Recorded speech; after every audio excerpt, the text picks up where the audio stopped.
The extreme heat, described by authorities as the worst in Greece since 1987, has strained the national power supply, disrupted train services and sparked wildfires.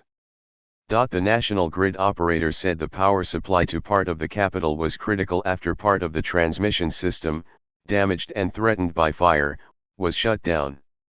5 water-dropping aircraft and 5 helicopters were involved in the firefighting effort near Athens, including a Biri B-200 amphibious aircraft leased from Russia. The fire damaged power poles, putting additional strain on the power grid already under pressure from widespread use of air conditioning. The Greek Fire Authority maintained a warning for most of the country on Tuesday and Wednesday, while some public and private services shifted their operating hours to allow for afternoon closures. The Israeli embassy said Israel had also offered to help, but Turkish officials declined, saying the situation is under control. Foreign Minister Mevlut Cavusoglu said on Tuesday that Turkey had accepted all offers that met its needs. France and Greece offered to send planes to set them on fire but were later forced to withdraw due to domestic fires, he said.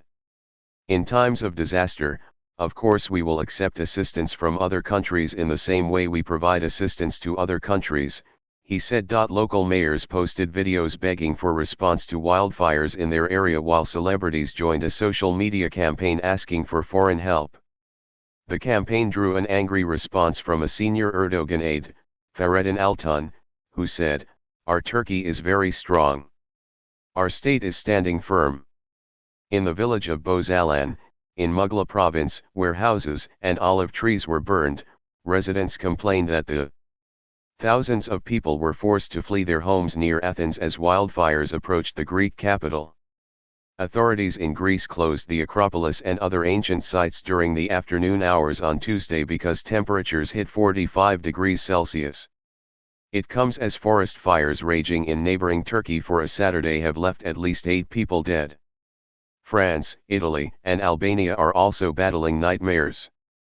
A wildfire that broke out Tuesday in Dikelia, north of Athens, cut a major stretch of highway between Athens to northern and southern Greece, officials said, as the country was hit suffered a severe heat wave. Greece is grappling with its worst heat wave in decades, straining the national electricity supply and triggering wildfires.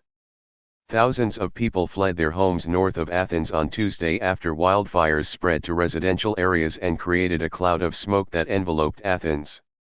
There have been several evacuations near Tatoi, 20 kilometers to the north, and people have left their homes in cars and motorbikes, heading towards the capital in a plume of smoke.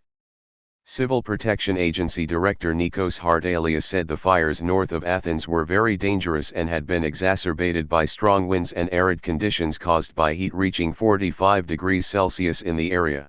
Hardalias said, "We continue to fight hour by hour, with the first priority being to save lives.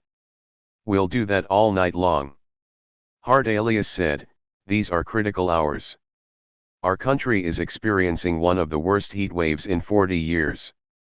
Winds eased later on Tuesday, and the regional governor of Athens, Georgos Patoulis, said this could allow the fire to be extinguished after the water-dropping plane returned to service at dawn on Wednesday.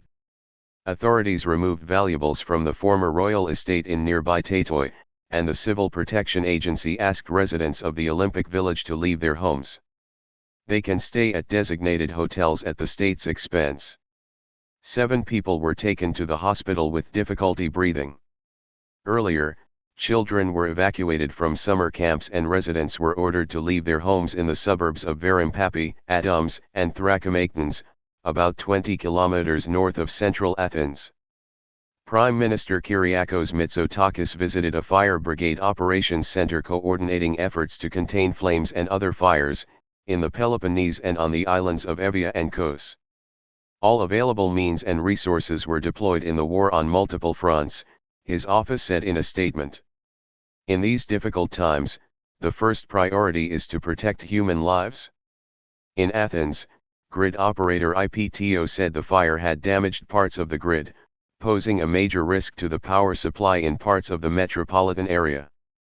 Dozens of houses are on fire, Michalis Fretos, deputy mayor of the Akarnes region, told Open TV as thick plumes of smoke enveloped the houses behind.